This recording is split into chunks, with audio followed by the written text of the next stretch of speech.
ازيكم يا دكاتره؟ عاملين ايه؟ يا رب بخير. دلوقتي انا الكارير بتاعي اكس، هعمله شفت، هغير الكارير بتاعي، هغير اتجاهي. انا طبيبه، مواعيد عملي كذا. طبعا انا مثلا احنا الحمد لله المبادره عدت ال 1600 رساله على الواتساب. فعملنا الجروب دخل في حوالي 500. فالموضوع بقى محتاج اهتمام. طبعا في ناس كتيره لسه ما ردناش عليهم في كونسلتيشن الصفح. بجد الموضوع كبير وتقيل والله. في ناس بندخل معاهم على الزوم، وناس بنبعت لهم فويسات، وناس بيكلمونا فون. فطبعا الموضوع ضغطنا ومتاخرين على ناس، وفي دكاتره زعلوا، بس معلش انا بعتذر لكم. احنا مضغوطين، المبادره واخده محنه تاني خالص. طيب، فيديو بيتكلم عن ايه النهارده؟ انا ست ودكتوره في عياده. انا عندي شغاله في صيدليه بتاعت حد، انا او شغاله مع حد في صيدليه، which is المجال اللي حضرتك شغاله فيه. المفروض انا في المجال ده مش لاقيه نفسي، انا مش لاقيه، مش عارفه انا عايزه ايه، الدخل قليل جدا.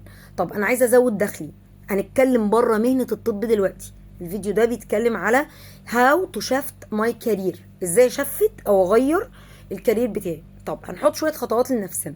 احنا خدنا في المحاضرتين اللي فاتوا خطوه ان انا عارفه نفسي، بعمل سوات اناليسيز لنفسي، بحط بلان لنفسي، انا بفكر ازاي، انا بهندل اموري.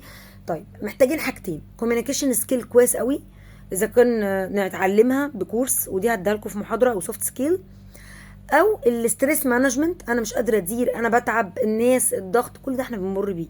يعني انت مش بتمر بحاجه غريبه. طيب المفروض اعمل ايه الاول؟ هجرب مجالات تانية، هشوف انا بحب ايه. ما هو ممكن انت تقولي انا طول عمري بحب الرسم، مع احترامي، ورسمك وحش او مش كويس، او بتعمليه مثلا هاند ميد ومفيش طلب عليه. في ناس تراديشنال في شغلها. يعني مثلا عندي دكتوره قالت لي حاجه غريبه جدا، قالت لي انا بحب الطبخ بس بطبخ بمزاج قوي. يعني انا يا رباب بعمل كيكه وبعمل حاجات ببيعها، بس انا مثلا طول الاسبوع ما اقدرش استقبل اكتر من اوردرين ثلاثه. طب يا جماعه ازاي؟ ما ده مش هينفع. لازم اشوف الكاباسيتي بتاعتي وكاباسيتي نزولي الشارع وانتشاري. يبقى دي اول نقطه. هنشوف الكاباسيتي بتاعتنا، انتشارنا، وجودنا في الشارع.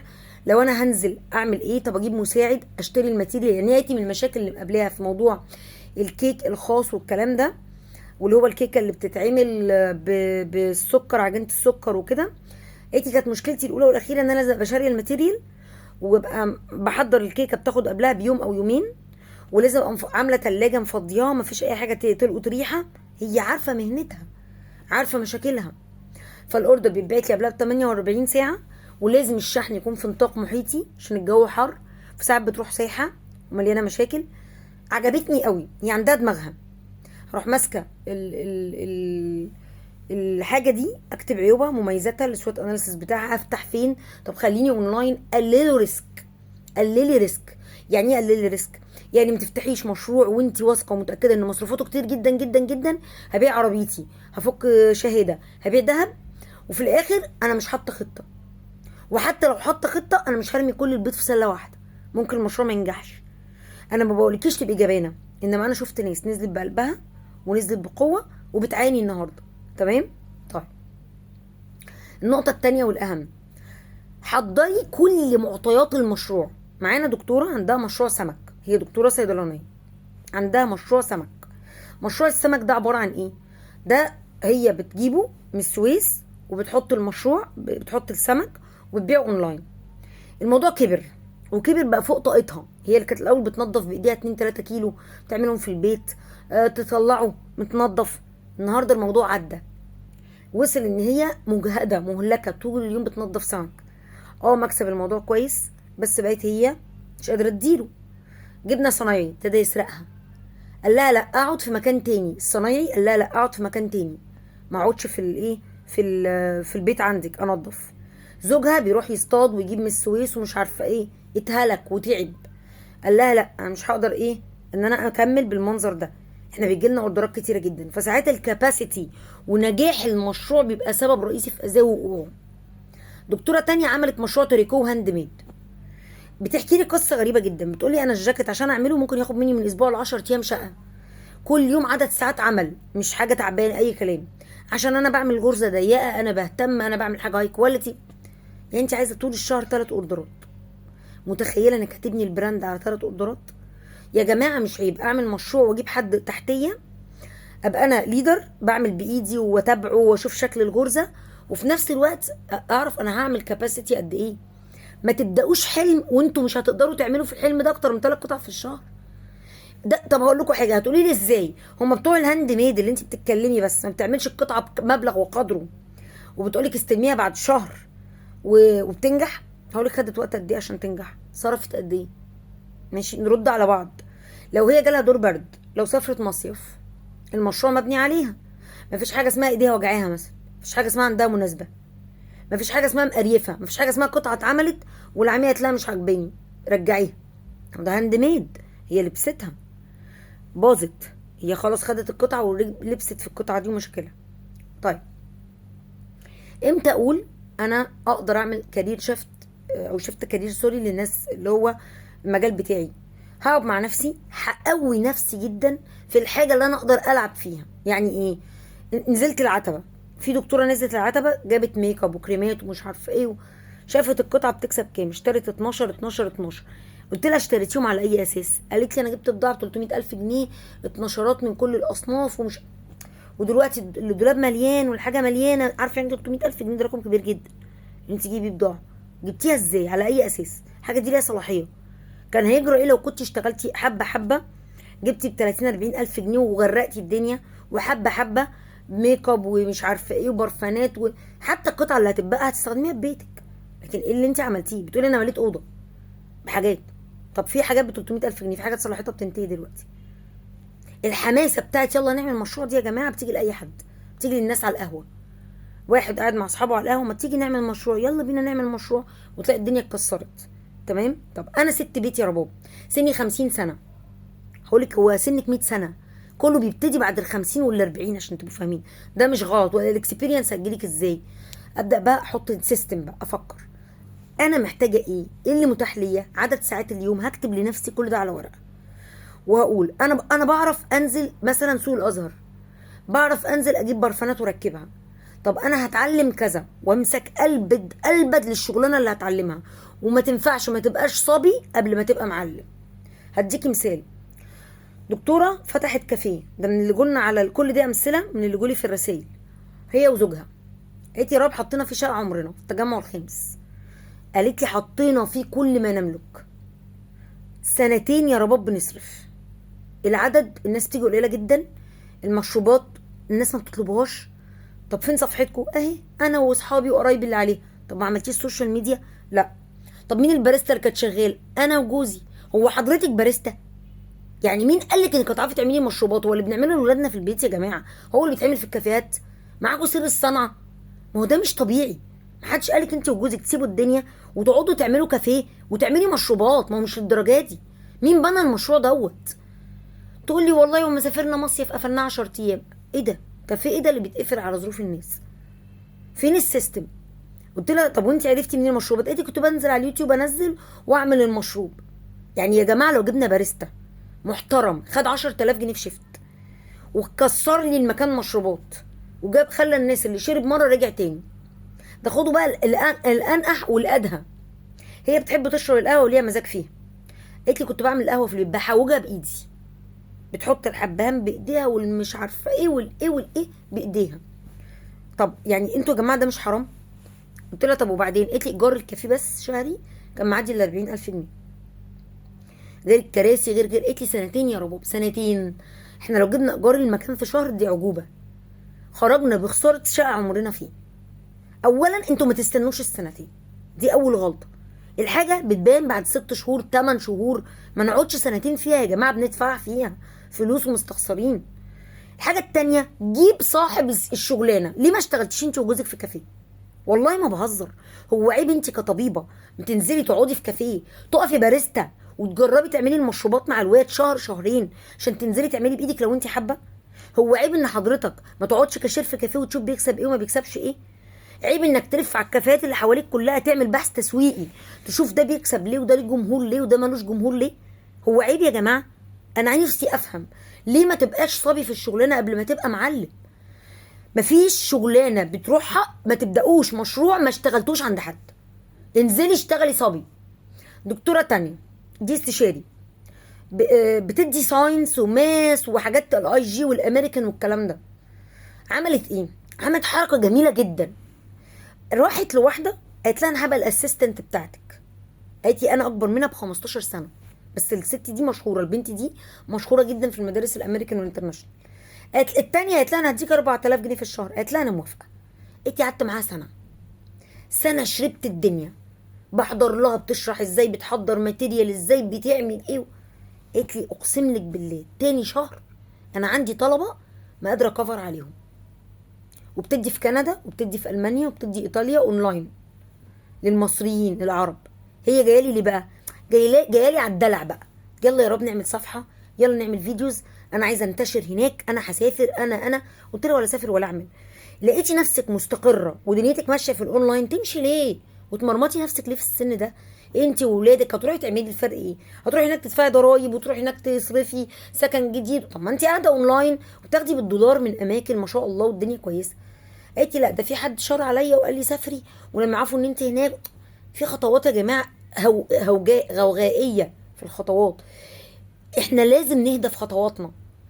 اغلب 90% من اللي بيفتحوا مشاريع ما بيفكروش في العواقب، بيفكر في المكسب بس. شركات التسويق بتلعب لعبه غريبه جدا. زمان وانا صغيره كنتش الاول فاهماها. لازم يحط الجزره، انا اسفه مش قصدي الجزره ليكوا يعني، لا عميل يحط له جزره. فانت ايه يعني بعد الشر عليكم طبعا وعلى اي حد، ده تعبير مجازي لا يقل من اللي بيسمع الفيديو ابدا. دي قاعده بتتقال كده بينهم وبين بعض في السيلز ساعات وللموظفين في الاتش ار. يقول لك سوري لو انت عندك دابه من دواب الارض او حمار وحطيت له جزره، بيفضل يجري والجزره متعلقه، فهو يفضل شايفها وبيجري وراه فيجري لك المسافه وما كلش الجزره. هي نفس الفكره. بص احنا في سنه هنكسب 10 مليون جنيه. بص احنا في شهر هنكسر الدنيا. بص احنا في اول فتره هنعمل كذا وكذا وكذا، هنصرف ال 600,000 جنيه في اول شهر هنجيب المليون. اللي يقول لك كده اديله ظهرك وامشي. قول هو تعالى يا حبيبي، هو انت عملت صفحه؟ هو انت شفت مشروباتي؟ هو انت سعرت؟ هو انت عرفت المنيو هتبيع بكام في الكافيه؟ هو انت عرفت تكسب كام في المنتج؟ هو انت عملت بحث تسويقي وشفت المنافسين بيكسبوا كام؟ قبل اي خطوه ناخدها دراسه جدوى محترمه مره واثنين وثلاثه، بحث تسويقي قوي. البحث التسويقي ده بيتم عن طريقين: طريق اونلاين بتقعدي تشوفي كل المنافسين، وطريق اوفلاين بروح الكافيه اشرب قهوه، اشرب شاي، اشرب ليمون بالنعناع، اشرب عصير مش عارفه ايه، اروح اقعد انا وعيالي 9 الصبح وارجع اروح اقعد الساعه 1 بالليل، ارجع اقعد 1 الظهر. كل شويه انا راشقه في قهوه شكل وكافيه شكل. اشوف الكرسي ده قعدته مريحه عشان لما اجي اشتري الكراسي. اشوف الالوان، ايه اكتر كافيهات الالوان اللي بيتفقوا عليها.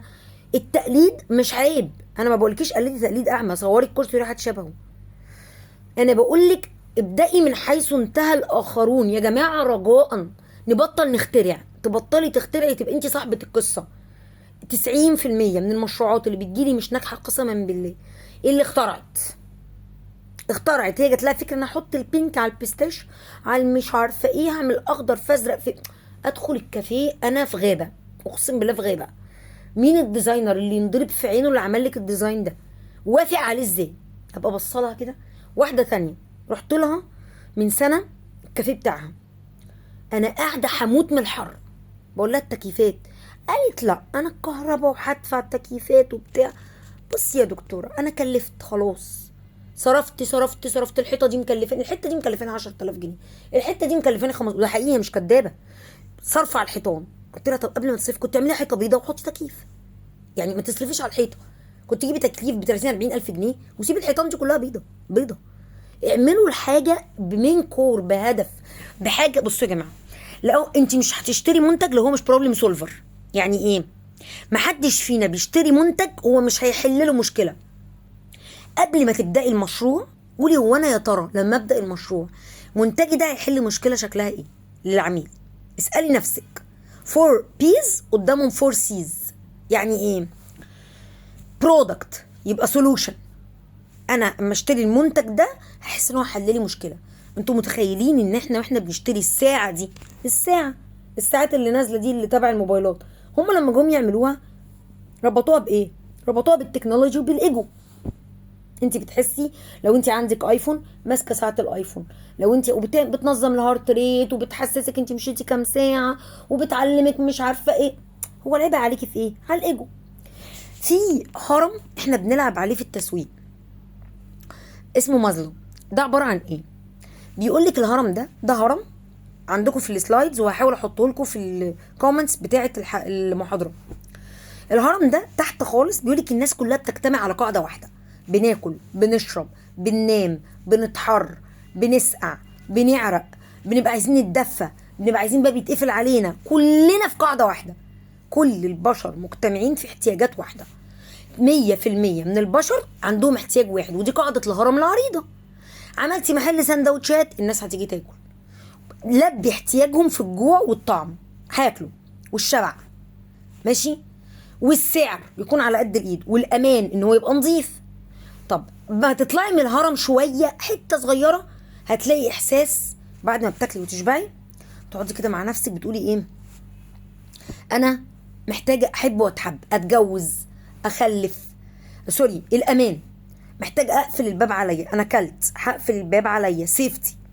طالما انت هتشتغلي مثلا في حاجه خاصه بالامان، احساس الامان بعد ما اكلتي وشربتي، عايزه تحسي ان اتقفل عليكي باب، واحساس الامان.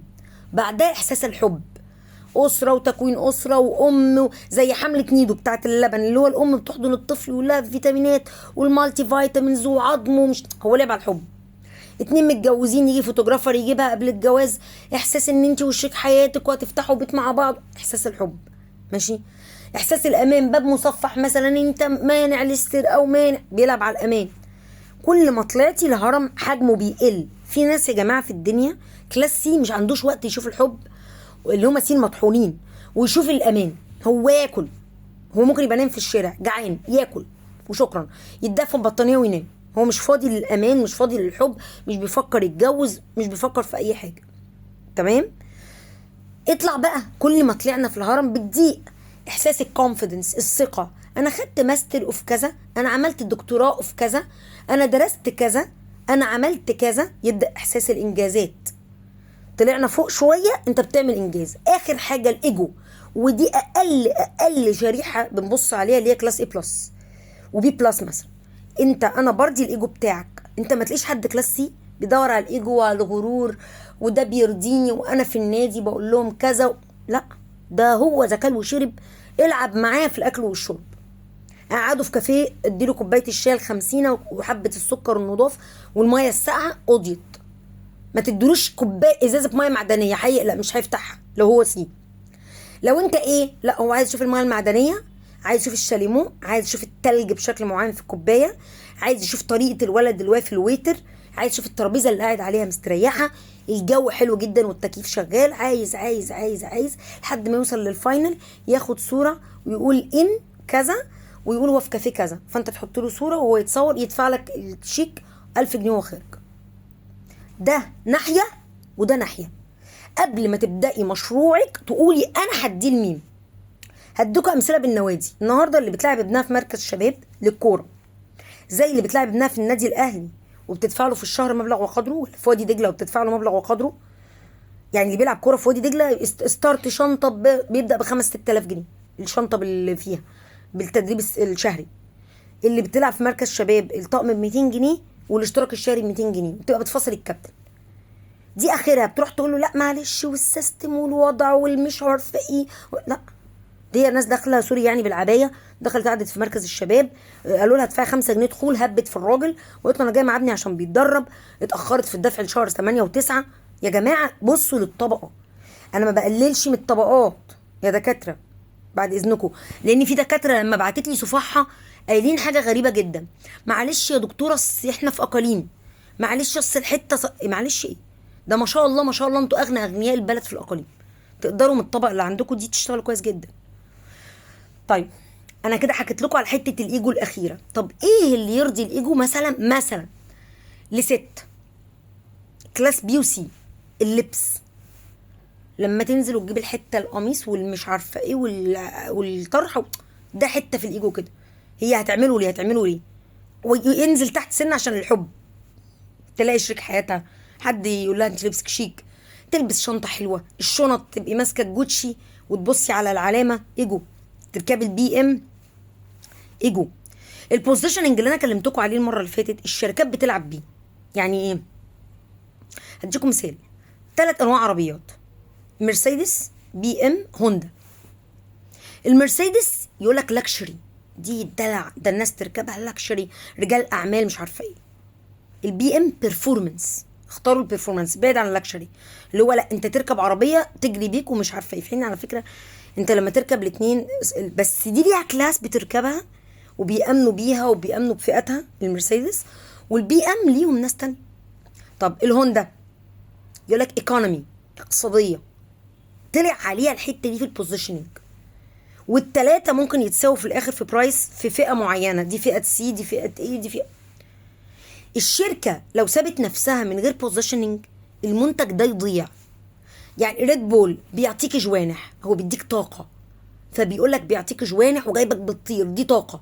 زي نسكافيه زي ما قلت لكم، صح. انت لو نايم خلاص نسكافيه ده تسمع اسمه بس، تشم ريحه القهوه، تمام. بنوا البراند على ان انا بفوقك، ما ينفعش تصحي الصبح ما تاخدش كوبايه النسكافيه. زمان كنا بنشرب كركديه وينسون ونعناع وكنا بنفوق الحياه زي الفل. النهارده لا، نسكافيه، قهوه موكه، 3 ان 1، 1 ان 1. زمان كان برطمان النسكافيه ده لما اتعمل غالي، كلاس اي بلس بس اللي بتشتريه.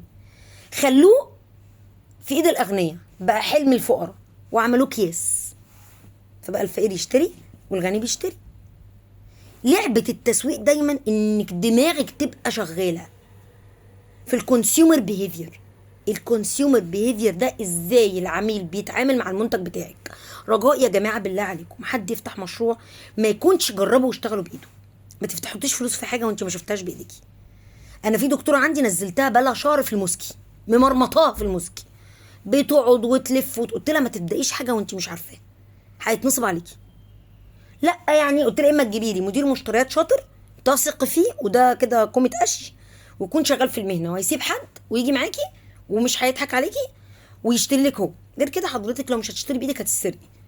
المال السايب بيعلم السرقه. انا شفت ده والله العظيم، بيبقوا اخوات. المال السايب بيعلم السرقه، بيبقوا صحاب، بيبقوا قرايب. الشراكات ما تشاركيش، ابدأي صغيره واستني. انا ياما شفت مشاريع كانت هتكسر الدنيا، والله العظيم هتكسر الدنيا، واحده وجوزها وكانوا شركاء. وعلى فكره الدكتوره دي معانا في الجروب ساعه السوله يعني، وانا اشتغلت معاها 4 سنين وكنا وصلنا لمرحله والله خلاص انفصلت عن جوزها. عمل ايه فينا؟ تخيلوا احنا كنا خلاص بنبيع بنكسب الدنيا زي الفل، احنا ما عندناش مشاكل، بنغيظوا منها عشان هي ليها راس مالها المفصول. وانا بصراحه كنت دايما برضو ايه يعني ما بتكلمش معاه، بس هو كان متعب يعني، كان دايما بيجادلنا وهو مش عارف حاجه، بس دايما بيوقف لها الدنيا، ما تعملوش ده بلاش ده. فانا كنت اقول خلاص مش مشكله، انا ليا ان انا اخد البلان من العميل وخلاص. 4 سنين لما لقى مشروعها عدى وهي اتشغلت وبقى معاها فلوسها وبتاع، وكانت عنده مشكله دايما في القصه دي، صحي في يوم مسح لها الصفحه، مسح كل السيرش انجن بلا رجعه. كانت هي الاونر، شال كل شغلها ورماه، مسك الخطوط بتاعتها كسرها عشان هي كانت ليها على الواتساب. الدكتوره دي النهارده احنا بنبدا فروم سكراتش تاني عادي جدا. ولما جت بتتكلم قلت لها عادي، هنقول صفحنا اتسرقت، هنقول كذا، لينا حلول. دكتوره تانية كانت مشاركه اخوها، وهي واخوها اختلفوا، مرات اخوها قالت لها مش عارفه ايه قصه كده، انتوا عارفين مشاكل دكاتره ايه الوايت كوت يعني. راحت عملت سمعه على البراند نفسه. البراند كان تجميل زي البوتوكس والفيلر والحاجات دي، وتحقنه والمش عارفه ايه، سمعه زفت. عملت وورد اوف ماوث في جروبات التجمع كانت غير طبيعيه من حوالي سنه. وصل ان الناس بتعملي ريبورتات على الصفحه بتاعتها بتشتمنا، واحنا مش عارفين الناس بتشتمنا ليه. يعني حرفيا اتبهدلنا. وفي الاخر طلعت مرات اخوه عشان هي اختلفت هي واخوه. وطبعا كل ده انا بعمل ريبراندنج من اول وجديد، عايزه اكون ريبراندنج اغلى من البراندنج.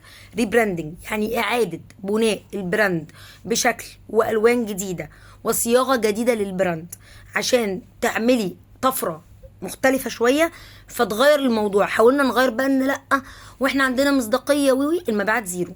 البنت كان عندها تاثير غير طبيعي في الدفع للجروبات، وان هي مكلمه اصحابها ومش عارفه ايه، ولقينا حرب شنيعه كانت علينا. تمام. طيب هنرجع، هعمل لكم بارت 2 دلوقتي في الفيديو ده بنفس اللبس، على تعليق على كل الصفح اللي معانا على جروب روشتة التسويق. دلوقتي كل صفحة هناخدها هفتحها واقول لكم هي فيها 1 و2 و3. صفحة هاخدها هفتحها هنقول عيوبها ومميزاتها والدنيا والكلام ده كله، وفي الغالب هتلاقي كل الصفح مشتركة في حاجة واحدة. تمام. الدكاترة اللي بتعمل كارير شيفت زي ما اتفقنا، احنا خلاص عرفنا احنا بنفكر ازاي. رأس المال هنقعد نحسبه، هتحطي ريسك فاكتور على رأس المال عالي. انا هقول انا هحط 100,000 جنيه، هخليهم 200، هاخد تلت اشيله في المشروع، تلت في الماركتينج، تلت للطوارئ. مش من اول يوم يا جماعه اجيب مكتب، اجيب سجل تجاري وضريبي والدنيا واكبر ومقر وايجار وسكرتيره. كان عندي دكتوره عملت براند كوزموتكس، كانت دكتوره في الاي سي. تمام. كانت بتدرس ايه مش فاكره.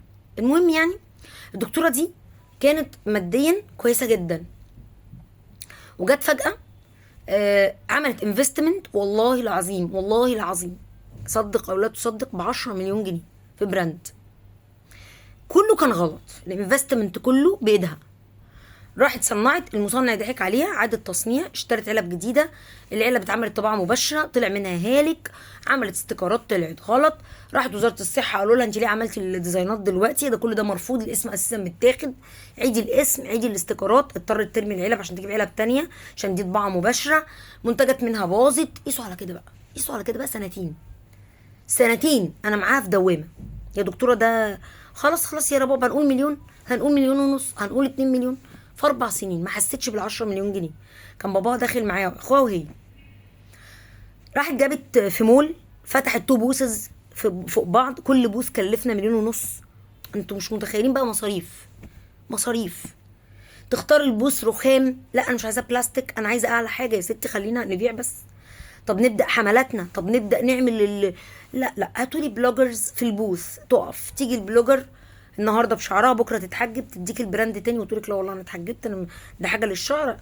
كل طريقتنا كانت وزاوت سيستم. ياما اتخانقنا، ياما في الاخر جينا قبل السنه الثالثه ما تخلص سيبناها، قلنا لها احنا مش هنقدر، البراند ده هيقع. لا ده انا عادل مأكد لي واحمد قايل لي. راحت لشركه تسويق تانية، الشركه قالت لها انت هتدفعي شهري 500,000 جنيه معانا وهنودي البراند ده حته تانية. لا احنا عشان نكبر بقى نغير اللون، نغير العلب. مشيت لرابع مره في نفس السكه الغلط. اللي ما هو في ناس يا جماعه يعني يشاء ربنا كده، هم بيغلطوا ما بيتعلموش من غلطه. رحت بعت لها قلت لها نصيحه، انت السكه اللي هتدخلي فيها المره الرابعه والخامسه السكه دي سكه دمار. قالت لي بصي يا رباب معلش انا هجرب سكه تانية وانت ممكن والله ما عشان هي شغاله معايا، بس انا كانت صعبانه عليا. ما كملش مع شركه التسويق دي 4 شهور، قفلت البوسز بتاعتها، الحاجه محطوطه في مخزن، مفيش شهره، مفيش لان الحاجه ما خرجتش للنور. ما رحناش صيدليات، ما رحناش، كل شغلنا اتعمل غلط وزاوت سيستم. يا جماعه لو سمحتوا، احنا قايلين على كلمه سمارت، اكتبي اهدافك، ما تنزليش البحر كله برجلك. انا عندي تبقى عندك 5 حتت بس بتبيعي فيهم وتنتشري على السوشيال ميديا وتجيبي 50,000 حته، ولا ان يبقى معاكي 50,000 حته وتقولي لي اشتريني على السوشيال ميديا. ما تشتريش بضاعه غير اما تنزلي الاول تجربيها وتستي وتوريها لده وتوريها لده. هو ده البحث التسويقي. البحث التسويقي ده انت عايزه تعرفي الناس بيفكروا ازاي، بياكلوا ايه، بيشربوا ايه، العميل ده بيحب ايه، الالوان. انتوا بتختاروا الوان لوجو، اقسم بالله انا بيجي لي الوان لوجوهات اقول لها مين الديزاينر اللي وافقك ليه؟ وحاجه نسائيه تروح عاملاها لي اسود فازرق فاخضر، حاجه تانية خاصه ببنوك راحت في مدرسه البنوك، حاجه بالاجريكلتشر والزراعه يا جماعه انا عندي دكتوره الله يبارك لها ويوسع عليها، فتحت مخلل، بتعمل مخلل حلو وهي دكتوره في عيادتها وما شاء الله، وجابت 3 صنايعيه تحت ايدها، وجابت شقه اجرتها وبتعمل مخلل في الشقه وبتوصله دليفري، ومش قايله ان البراند ده بتاعها.